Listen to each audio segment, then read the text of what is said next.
and welcome to Wrestling and Everything Coast to Coast with your host, Buddy Sotelo Esquire, Mike Lano. In fact, it's an all-host show with Evan Ginsberg and Jonathan Schwartz, all here for an Easter / Passover / post WrestleMania, if you can call that a holiday too. One of these days, a WrestleMania will be a gift-giving holiday, I believe. I think if you're a McMahon Helmsley, then it already is. You'll give someone a roll of quarters. Yeah, Jonathan, how much was it? 9.1 billion, or Evan might know the figure too. 9.1. Vince got from Endeavor. That's what I read 9.3 billion. But it's all stock though, so I think there's really? puffery on all sides of that one. Plus, Vince gets the job back, and he bought the company from his dad, as you know, which I personally think killed his father. But $1 million is what he paid to his father to take over. And he gets to keep the Snidely Whiplash mustache, which, has made him look absolutely like the worst person on the planet. I mean, did he say while he was away, did he think, I need to find a way to be more hated than Putin? I think Jonathan and Evan probably have thoughts on this because the Me Too-esque stuff and all of that, it seems so obvious when he comes back, he's going to have the shoe dye in his hair and that mustache, as if people aren't going to recognize him. I don't know. What are your guys' thoughts on the... doesn't it seem a little obvious? Like, oh, okay, so now he's back in creative. Now he's going to be back in the fans' view. But he's never looked more sinister. He has never looked more sinister. I think he's channeling Gomez Adams, but Gomez was actually a credible family man. I have this theory. Ever since Seth Rollins stole Al Perez's head, now Vince stole Wayne Newton's head. So something's going on. Exactly. It's like, wait a minute, let's go back to Gomez Adams. Does anybody know in Spanish what caída means? That's what Gomez used to call Morticia. That must be sweetheart or something like that. Caída. I should look that up right now. I thought it was Caramia. Caramia. I thought he was saying Caramia also. My love. But that's what I thought. I could listen to it because, I watched it when that thing debuted in whatever year it was, 1964, because at the same time we had the Munsters on CBS and the Addams Family was on ABC. I didn't miss either of them. Actually, you're the closest to Mexico out of all of us, so it's your responsibility to find out what he was saying. I know sometimes he called her that, but most of the time was Caída, and I'm going, what the hell? What is he saying? The Spanish I know, there's nothing jiving. Let's see what that means. You guys keep talking. I miss My Mother the Car. That was very realistic. Steeped in realism. Animal for me. Yes. That was like Plan 9 from Outer Space, in that the other one was the worst movie of all time. That My Mother the Car was mentioned as the worst TV show of all time. Ann Southern was the voice of the car. She was a famous. Then came Joey. Then came the show Joey. That was the worst rated show, and then the quote unquote sequel to Friends, Joey, came out, and that was even worse. So fortunately, there's always new lows that can be set. I'm the only guy on the planet that hasn't seen Friends. I haven't seen one episode. You're not missing much. No, exactly. Caída is slang for sweetheart in Spanish. Okay. So now you've learned something. Viewing audience. Yes. We're here to enlighten everybody. Yes. If you thought that you were just going to come here and talk wrestling, now you've learned some Spanish. Well, this is the and more part of the show. Yes, absolutely. So, WrestleMania thoughts. Evan, to you. You have the most. Okay. What I find interesting is people with a religious fervor hop on airplanes, spend thousands of dollars. It's like a religious pilgrimage, and you could fill a stadium with whatever. They exaggerate the numbers, but the stadium is full of people. On top, it's $375. You can't even see the ring. You have to watch it on a screen. And to me, it's utterly insane for a handful of good matches. I compare And this was a better than average WrestleMania. There were actually 4 or 5, quality matches over the 2 days. I didn't hate it as much as I went in wanting to hate it. Yeah. So I'll make it short. The NWA shows in Philly and Baltimore and even at the Nassau Coliseum in the 80s, every one of those loaded shows were as good or better than these WrestleManias. Ditto, the Ring of Honor shows circa 2008, Nigel McGuinness wrestling Bryan Danielson. Every one of those shows were as good or better than WrestleMania, and these guys are spending thousands upon thousands of dollars to see this. And I just don't get it. I don't get it. But, if they enjoy it. My theory is for some of these fans, not all, some of these fans, it's an addiction. They're running up credit cards. They can't all be rich. You can't have 75,000 people or whatnot where they're all rich and money is no object. Somebody is getting themselves in trouble doing this. That's sadly, if you save up all year, and this is what you put your nickels and dimes away for, and you go to the dollar store for your Christmas presents, and you're eating the 99-cent burger special at Burger King every day, so that you can save up your money to do this. That's what some people are choosing to do. But they can't all have hundreds or thousands of dollars for wrestling tickets. Somebody's maxing out a credit card in that crowd. I'm sorry. But they're not putting away money for the things that they should, but that's their choice. They want to experience it. These people really seem, being in the midst of all of that with a mask on. I was like the only one ever at any of the days of it, and at some of the other things, some of the parties, Mickey James Wrestlemania, the FTR party, and then the big one, the Busted Open party at the Whiskey A Go-Go, where Thunder Rosa was channeling. She actually sang on that stage, and she was like channeling Selena. It was one of her idols for Tejano music. She's damn good. I mean, Mickey James is a professional singer. I think Thunder Rosa has cut some records, but being like 3-4, like not even 2 feet in front of her while she sang on that stage, taking pictures of her. So I was the event photographer. She really has an amazing voice, and that party was fantastic. And I'm sitting there like during the break because they were filming it. I didn't know it was going to be, live on the show. But I'm sitting there with Keith Elliott Greenberg, who's one of the premier historians. Evan knows him, Jonathan May. Good guy, yeah. We're talking though about 60s Tri-WF Vince Sr., the Mongols, Tony Angelo's the manager before Albano got hand selected by Bruno, etc. We're talking about that stuff. IWA Eddie Einhorn and George Crybaby Cannon. We're sitting here talking, and I'm sitting there with Hollywood Jeannie Bassan, who said to say hi to Evan, of course, 350 days. And she got on that stage. There was a lot of people. David Arquette was sitting at our, because I kept running up to take pictures, and I'd come back and sit with Jeannie, David Arquette, RJ City, who's a wrestler, but he's also been on AEW TV as an interviewer. And a local Toronto boy. Yeah, Dalton Castle was with us, and an amazing talent. Amazing. Dalton Castle's great. I don't know why he's not bigger at this point. So, Jonathan, what are your WrestleMania 39 thoughts? Well, I think that there was a lot of controversy over the finish to the main event with Roman Reigns beating Cody Rhodes, and I think it was absolutely the right call. Reigns, at this point, is a generational heel, and as good as Rhodes is, I think the fact that he was injured pretty much out of the gate coming off of last year's WrestleMania, you didn't have enough time to really build him as the kind of world-beating good guy that needed to unseat Reigns. I think if he'd had the benefit of a full year of backing him up, absolutely. I think if he's fighting Brock Lesnar now, as evidenced by what's happening on Monday Night Raw, I think that you give him another year and he could get there.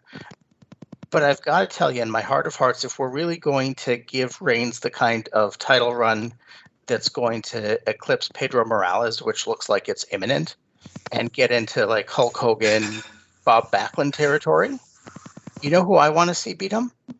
I want Big E to come back from his neck injury and beat the living hell out of him. I think that if you're Title looking for, shot, did Biggie have a title shot already? One title shot with Roman? he fought Roman at Survivor Series when he was champion of Raw, and Roman was just the Universal Champion. Mind you, I think Big E's first reign got cut short prematurely in order to set up the unification bout between Lesnar and Roman Reigns at last year's WrestleMania. But I think that given who's on the roster, if there's anybody who will get you that kind of big, kind of feel-good story, to me, that's the only thing going. And Big E has been off long enough that if he's healthy, and if he's healthy enough to kind of carry that kind of workload, then I think that's the story, and I think that's what actually gets attention outside of the wrestling press, and makes a big statement outside. In fairness, I also would have said give it to Logan Paul about half a year ago, but I'm always thinking that if you're going to build up a champion as much as they have Reigns and have him hold the belt and be as indestructible as he's been, and he's had some very good matches, and I know Evan would say that he hasn't been nearly as active as some of the other guys I mentioned, but let's make it mean something, and let's give it somebody who can really carry the torch for the next little while. Really quickly, though, I talked to Big E. It's not like a foregone deal. No, it's not. He's prepared for the possibility he may never wrestle again. So he's been doing some acting. He's got some roles upcoming. He's already finished some stuff. He wants to do some TV the way Edge did, maybe for USA Network product. But let me ask you three guys. I enjoyed night. Your sound is off. My sound. You cut off for just a second. You said you enjoyed night one? Yeah, I wanted to ask you guys which night of the two you three guys enjoyed more. Night one seemed just better crafted. For me, it just felt everything went into place. You guys may disagree. Well, I thought night two was more consistent from top to bottom. Night one, the first half was horrible for me, and the Rey Mysterio match, was just an utter circus. You had 37 people in and around the ring, and I just don't enjoy that kind of thing. So the best match of the weekend was Flair and Ripley, but night two to me was just more consistent from top to bottom, with the exception of the Brock Lesnar take the money and run, and that was horrible. And the women's match was instantly forgettable night two. But after that, it was a solid show. And again, not to harp on things, but the fact that they generate $20 or so million over the weekend, WWE, one weekend. 28. 28. Okay, yeah, I said 20 million or so. 28, yeah. So let's say $28 million over the weekend. Simultaneously, superstar Billy Graham, their world champion, is lying there, in a hospital for months with a GoFundMe, and Bushwhacker Butch needs a GoFundMe to get buried.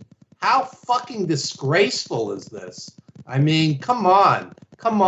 You're a $1 billion company. Set aside some money for the pioneers that got you to this place.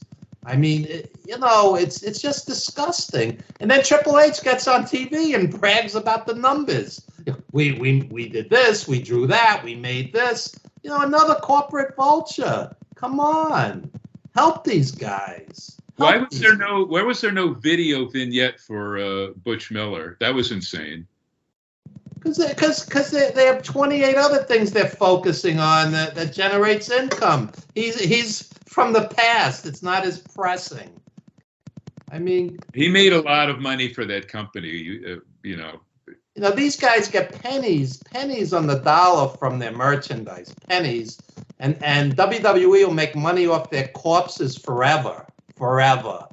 Help these guys out. And the corporate apologists who disagree with me, I had one guy writes like a 1,000-word essay on why Bushwhacker Butch didn't deserve to get money to be buried.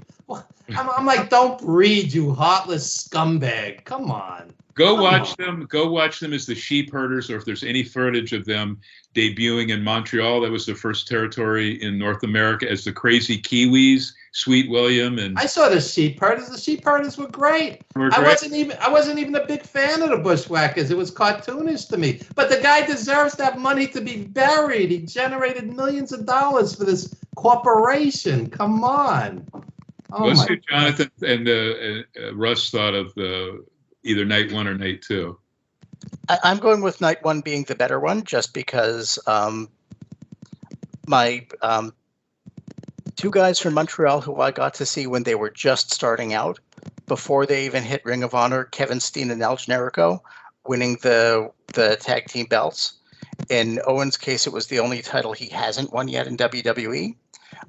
And frankly, I've been looking forward to the two of them getting a tag team run ever since they debuted individually in WWE. And frankly, I know we criticize storytelling in WWE all the time, but I've got to tell you, the whole run of the Bloodline with Sami Zayn and leading to this, I thought was some of the best storytelling I've seen in ages. Absolutely. So for me, that match alone, and the fact that the match itself was really, really good, I think is absolutely, speaking as a Canadian fan, to me, that was the highlight of both nights' shows.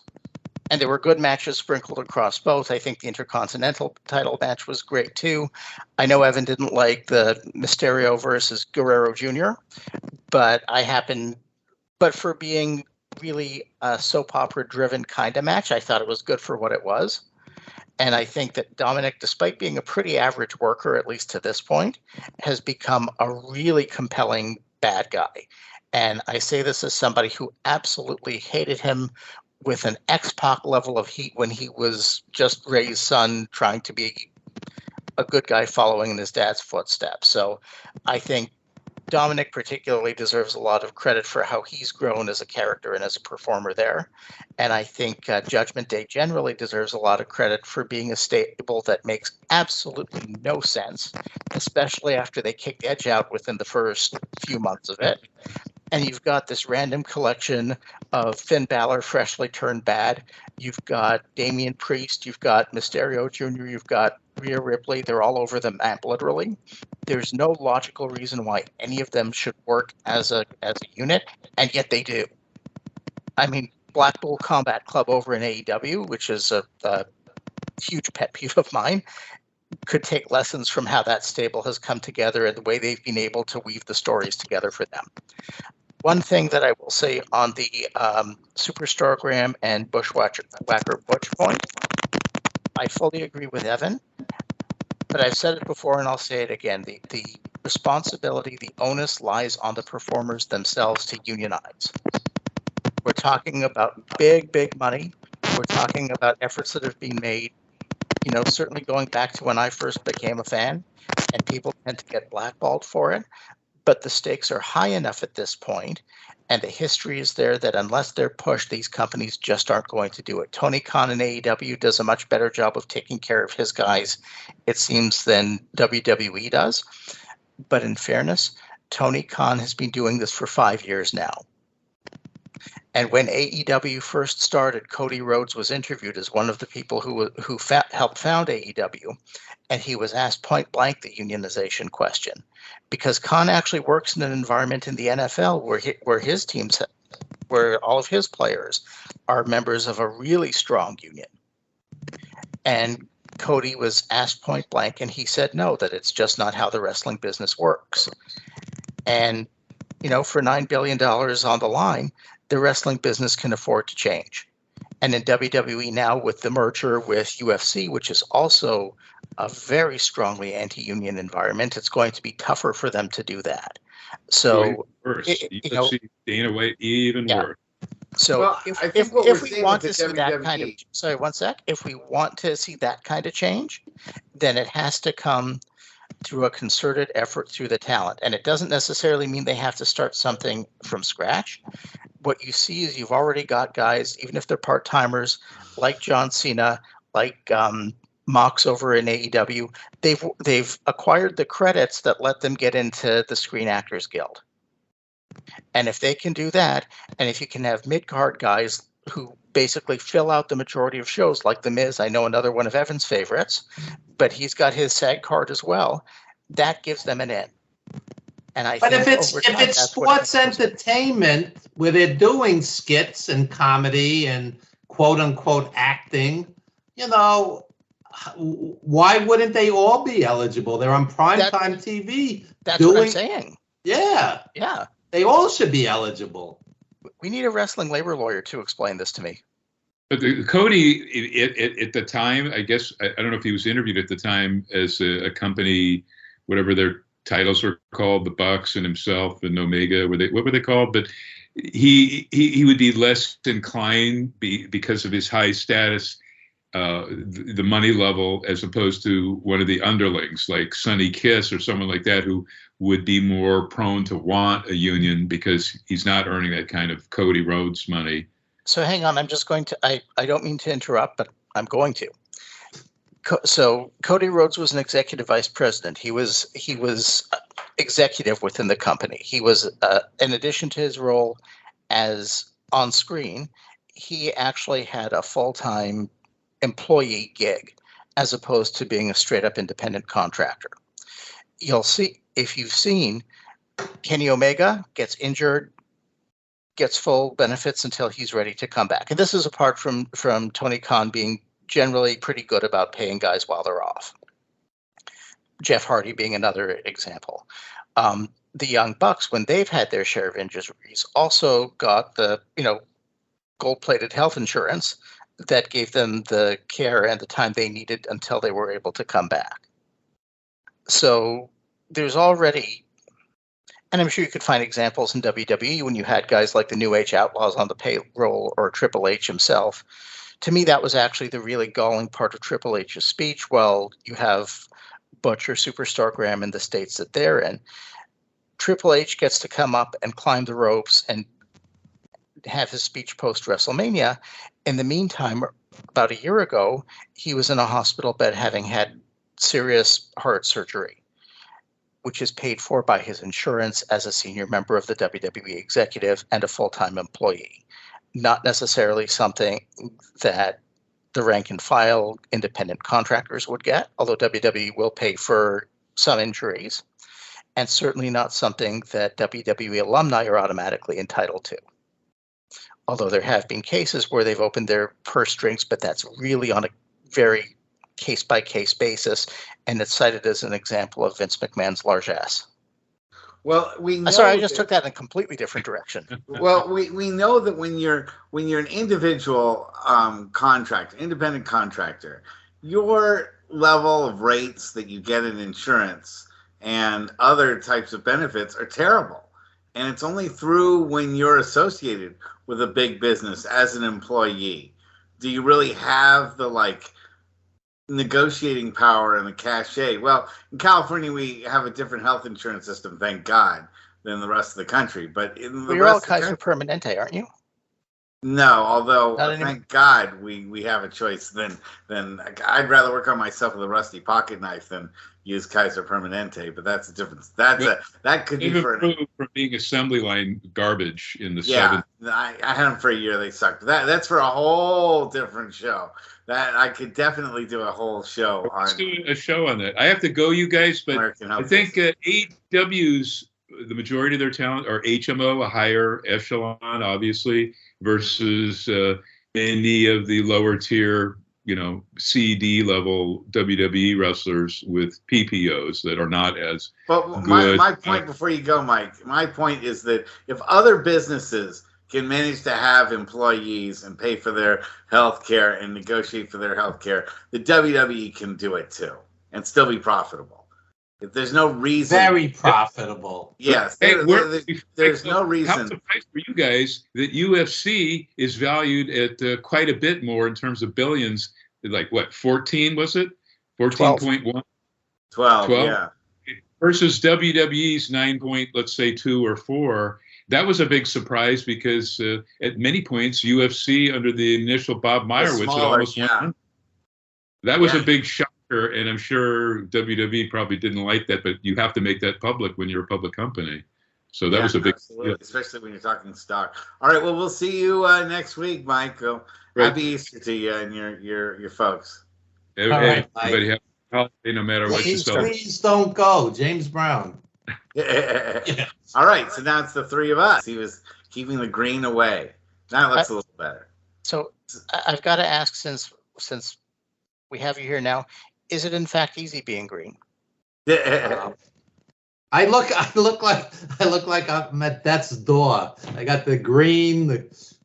What's with this color here? Oh, that looks more normal. That's better. Okay, so and then it just popped again. What's the loveliness of remote? Now I think it's the closer it is, the more. We'll take all this out in editing. I'll edit this part out. No, that looks better when you're not so up close. Yeah, you're fine. People will be okay. All right. So, what I was saying before too is that granted, Vince didn't pick the Saudis to pal up with, but he picked maybe on the list of the maybe top 20 heels that are in business today in Dana White. Talk about picking somebody to pal your who possibly makes you look better as a social figure than you mean because he slapped his wife on camera and he pays these geniuses $2,000 to get slapped in the face. Wow, that's some sport right there, boy. I know. So he picked somebody that makes him possibly look a little bit better as a human being, which is, I'm not sure, other than palling up with Elon Musk or maybe, Prince Charles. Yeah, Prince Charles. Or King Donald Charles, Trump. I apologize. Did you ever think about this? Finn Balor's in that crazy cage match, whatever you call it, Elimination Chamber, whatever that thing is. It was the Hell in the Cell. Hell in the Cell. It's all the same shit. Yeah. So anyway, the guy throws a ladder, conks him in the head. What corporation allows workers to throw ladders at each other? I mean, that guy his whole head was busted open. And I felt there was a problem with that match in the sense that it just, when at the time that you saw that Finn Balor match, you were so tired out from 7 hours, 8, 9 hours of continuous wrestling, and most people I think just wanted to see the main event at that point, and so no matter what those guys did in the ring, it didn't pop because people were just waiting for the main event. I think that would have been a better match for the first night, maybe even as the main event. That should have been a main event of one of their B pay-per-views. Exactly. You couldn't run it in the main event. You had to have Reigns versus Roden at one night, and the only other storyline that had been well developed enough in order to be put in that spot was the tag team match on the first night. And he needed the tag team match on the first night because it set up the dynamic that wound up coming into play on the second night. From a storytelling perspective, Edge and Balor were kind of a self-contained thing, and it was going to be the blow-off to a year-long feud in and of itself. You could have put it off, and it would have been fine. I have to tell you, again, big Edge fan. He's from my hometown. Dude's pushing 50. I don't want to sound ageist, but I just don't need to see him doing that kind of stuff at this point. Yeah, no, that match wasn't necessary. It's like adding another layer of hot fudge on this gigantic sundae that's already got, it's way too sweet, and then you add extra sprinkles on it. You're you don't need it. Let's just get to the main event. And to be honest, the other thing is, I appreciate giving him and Balor a platform. I think you need to have them on the show because they're both great wrestlers. But I would have been happier with a really good, straight, great wrestling match between them. Exactly, because they're both great wrestlers. It would have been a better match. And even if you weren't going to give them as much time to do that, because all of the stagecraft and the set pieces and everything that go into a Hell in the Cell or any of these kind of really over-the-top gimmick matches, you could have found a place for somebody like Johnny Gargano or Killer Cross or Bobby Lashley, or there were about four, or another one of Evan's favorites, Baron Corbin. Any of these guys any of these guys who got shunted off to the pre-show, not even pre-show, to the SmackDown now Battle Royal. You could have put the Bloody Battle Royal on the show and given those guys a little bit of time on the really big stage. I think it's telling that you have so many people and you had so many guys out with injuries as well, like Bray Wyatt or AJ Styles or Riddle till he came back, and you couldn't find a spot for them on the card. I mean, I would have loved to see Killer Cross in some kind of feature match. I mean, even if you just beat up Xavier Woods in 5 minutes. Yeah. And then, and the Shane McMahon injury, it's still pretty intense to like tear your quad out on a leapfrog. Do you think that's going to be the last time Shane gets in the ring, or is he like crazy enough to get that repaired and then go back in at basically my age? He's like 54, 55. Well, what bothered me about that was so many of the obsessive fanboys were gloating, that here's a middle-aged guy who's a likable enough guy. I mean, who's always given 110%, done these crazy, dangerous stunts, done anything he could to entertain the fans. You can't possibly dislike this guy, beyond the, nepotism. He gets a spot and somebody else doesn't. But as a performer, you gotta love the guy. And these fans are gloating that he got hurt. I mean, he's a middle-aged guy. It's a real surgery, real rehab. They think everything's like this fantasy world. I mean, you don't wish any wrestler to get hurt. These guys are out there sacrificing their bodies to entertain you. And there's a very obsessive element to the wrestling fandom. And, the guys who post, I miss Chris Benoit. Like, do you realize what you sound like to sane people when you post things like this? I miss Chris, like you're on the first name basis with his ghost. I mean, it just comes off as creepy. And a lot of these fans, boy, they really, you don't wish for a wrestler to be hurt. You don't gloat over it. And, I basically like Shane McMahon, the wrestler, and I basically, from everything I've heard, he sounds like a decent human being. So, Jonathan, your thought? I'm almost afraid everyone's going to come at me for this one, but I think Miz gets credit for saving the segment. He basically directed traffic to have Snoop Dogg take over from McMahon, and basically it was a non-match, but it's as close to calling it in the ring as you're going to get these days. Yeah, I mean, they basically took the camera off of Shane, and any knowledgeable fan knew what was going on. But and then they called it, and for what it was, it worked. I mean, it wasn't Flash Steamboat, but it was what it was. I would also like to say that for the first night, the segment with Miz, I'm a huge Pat McAfee fan. I've enjoyed his work as a commentator. He's surprisingly good in ring for somebody who, one, isn't an actual wrestler, and two, doesn't get the benefit of months-long training sessions with Shawn Michaels like Logan Paul does. But he's got to lose the Richard Simmons shirts. Yeah, I mean, I was really happy to see George Kittle in there. I know you don't know who he is, Evan, but as a 49er fan, I know how much of a fan of wrestling George Kittle is. He talks about wrestling all the time when he's interviewed as a 49er. And this, I know, was one of his biggest moments in his life, to be in a WrestleMania, and involved. And he did the moves pretty well. So I wouldn't be surprised that when he's done as a 49er or as a football player, unless he gets injured too badly, he's going to probably be the next Kevin Green, if that's, anything worth bragging about. Or I would have gone with Steve McMichael. Steve McMichael? I actually liked Kevin Green more than I liked McMichael's act. But McMichael actually had a run. Yeah, he did. He only did a shot or two.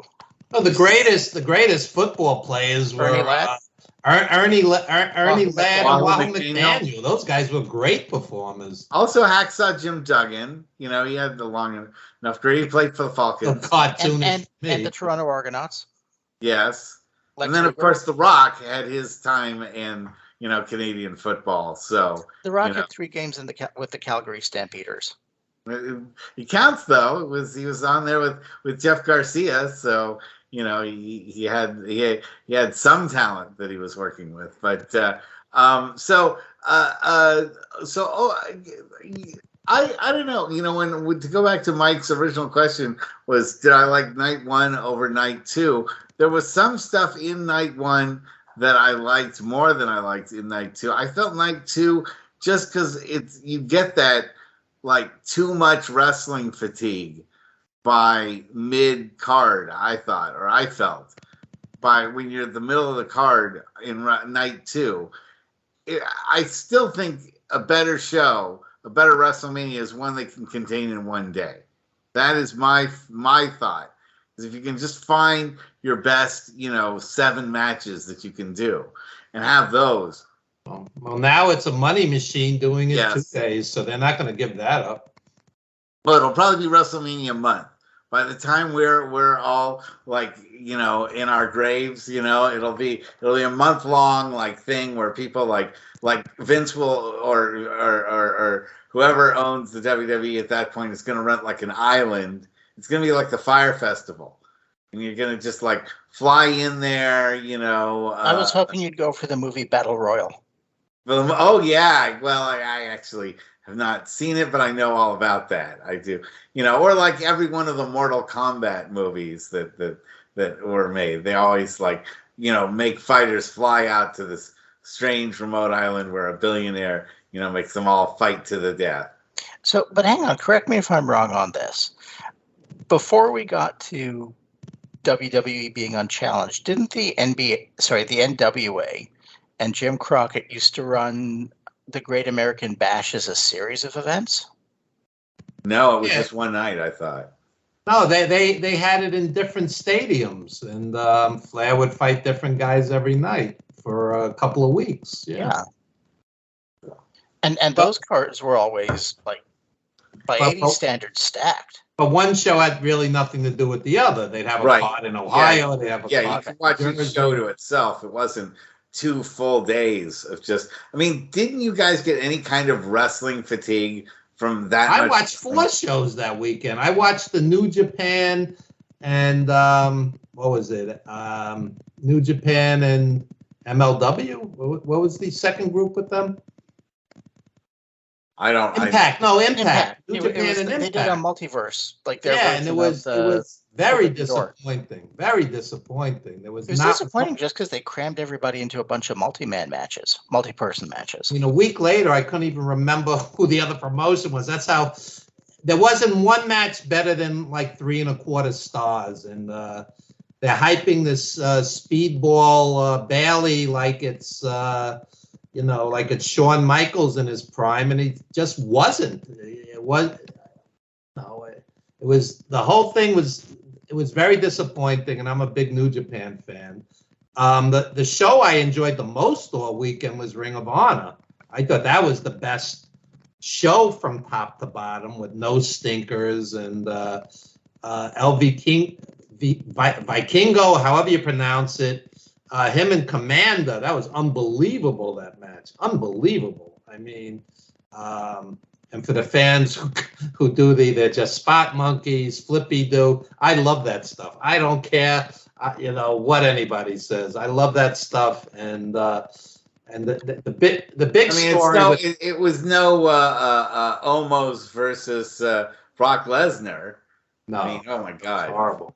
I feel like if you're going to buy the premise that an Irish whip is actually going to work, or you can beat somebody with a headlock like Strangler Lewis did, it's not that far to accept a world where you can have a match like El Vikingo and Commander, and just enjoy it and be along for the ride.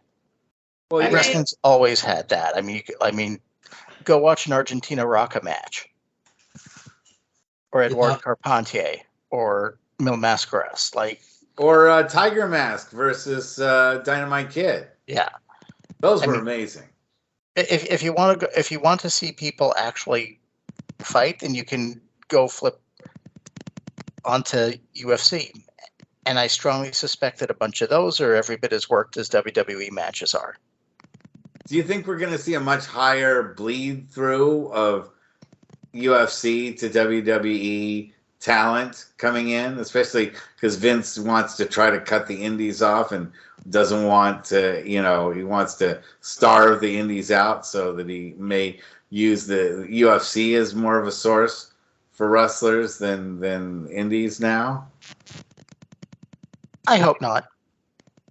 And I don't think if you've looked at how the Performance Center has worked and NXT has worked over the last several years, the biggest stars who've come out of that are the ones who've kind of channeled in through the indies, not the fully homegrown people.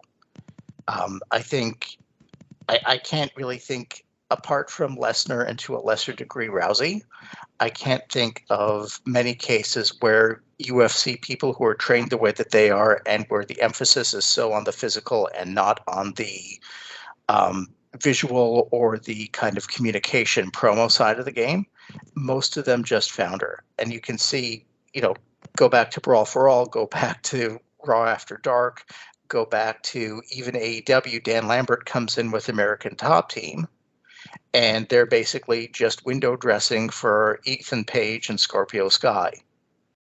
And, Dan Lambert, I thought, was a fantastic promo, the best thing outside of Paul Heyman in terms of the lines that he'd get in, but none of those programs ever led anywhere. And you'd have guys like Andre Arlovsky or Junior Dos Santos or Paige Van Zandt, peppering the ring. But the only time they ever interacted with the actual wrestlers was occasionally to throw some pretty weak work punches. So I think that the merger with Endeavor was the only media company that made sense. I can't see for the life of me why Disney would ever want to do business with WWE. If they really wanted a pro wrestling gig, they could always just hire a couple of minds and spend their own, $3 billion and get a company off the ground and give it a platform and have it be successful.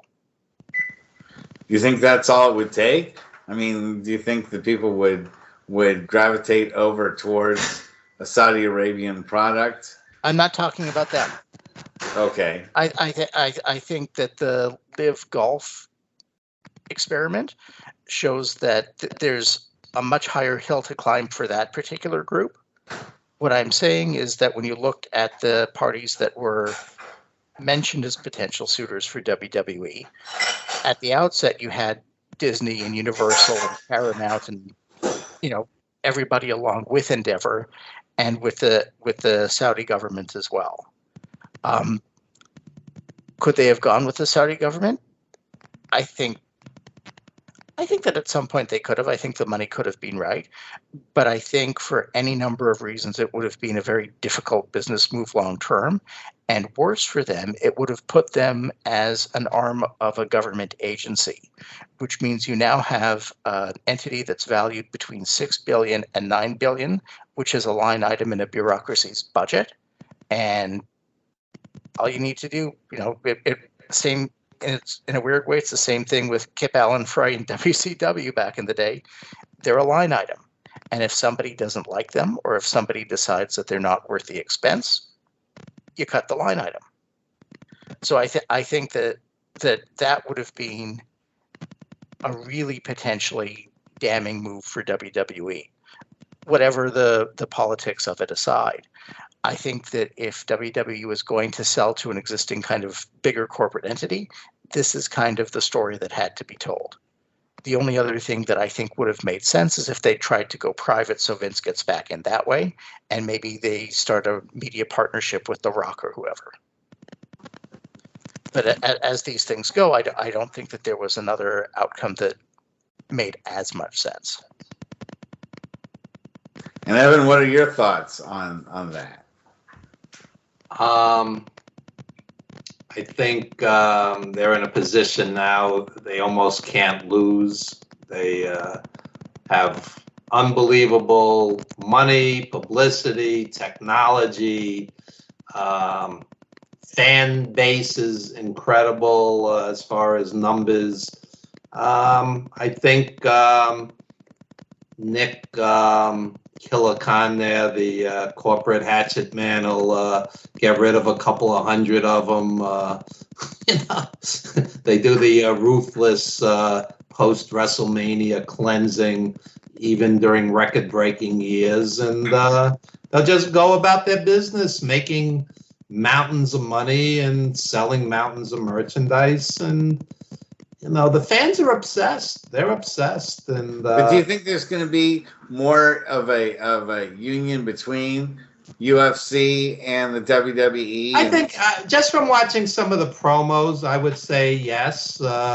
You'll have WWE guys at the UFC events, even if they're just waving to the crowd and vice versa. And every once in a while, you could get a guy like Lashley or Lesnar, fighting in UFC, or you could get a UFC guy to come wrestle. There could be some kind of crossover, and I think it'll be few and far between. It's two different art forms, fighting forms, whatever, but it is what it is. But WWE's a money machine. I think they're ruthless, and they know what they're doing, and and they're hot. Even the house shows now are doing big business at expensive ticket prices. So, I think they're good to go for. Well, the pandemic didn't kill wrestling. The companies took big hits, but people really have the desire to see live shows. And so the fact that they're bringing them back now, people are making up for the couple of years of lost time. Obviously, not a lot of people worried about COVID at the SoFi Stadium. I didn't see a whole lot of that. It's also outdoors, but even the talk and the media is, the COVID. From what I understand, the COVID numbers are down. Yeah, and just the fact that we've just been so fatigued with, hearing about COVID. America that was the longest amount for a short attention span nation, that we're known for being. I think we just, as a country, we just stopped caring about, hearing about it. And we just we want to move on to other stuff, want to go to big events. It's, we're, especially the United States, we're a big event nation. And we love whether it's, sporting events, football, baseball, basketball, or it's wrestling or concerts or whatever. We love gathering together in really big crowds, and COVID notwithstanding, especially because so many people now have had it or known people have had it that have survived it, and it's, not killing as many people. I think it's bringing back a lot of these live events. And I know that that's rippling through the indie world too. People are going back to more indie shows. So we're going to have some more indie wrestlers on here. In fact, as a matter of fact, for next week's show. But in the meantime, I think we're about ready with the hour. So if you guys wanted to plug your stuff, please go right ahead. Jonathan, why don't we start with you? So my last Wrestler's Court with Jonathan Schwartz came out this past Thursday in advance of the long weekend. I looked at basically fallout from WrestleMania and the sale of WWE. It's called Burying WrestleMania. I was not necessarily a fan of the whole show, and Resurrecting Vince, which seemed apropos for the weekend. Absolutely. And Evan, what's on your mind? What do you want to talk about? You could check out our Wrestling Then and Now documentary. It's on Tubi and Plex for free, and also Amazon Prime. 350 days. We're on 100 plus platforms from Amazon Prime on down. My book, Wrestling Rings, Blackboards, and Movie Sets, should be out sometime this summer. It's pretty much wrapping up, and then it'll be off for the actual printing. And it's 100 stories about my life, various careers, involved in film, teaching, and wrestling in various degrees. 100 stories, and I'm going to dedicate the book to Lanny Poffo, a dear friend, and several other people that we've lost along the way. And any remembrance to anyone this week? You said you've had some. Yeah, Betty Gottfried, an old friend, teacher friend, and union rep. Good person. She passed the other day, so there's always another person, to acknowledge. Unfortunately, one after another, people are leaving us, and it's been a tough couple of years. So, R.I.P. Betty Gottfried, who was probably not a wrestling fan, but whatever. A friend of yours is a friend of the show. That's the way we look at it. Anyway, guys, love to have you on. Thanks for being on this week. We'll have you on again in the near future when events transpire. And thank you very much for being here. I hope you have a great remainder of your Easter or Passover weekend. Thanks for having me. All right. Thanks, everyone. Good night, everyone. Good night.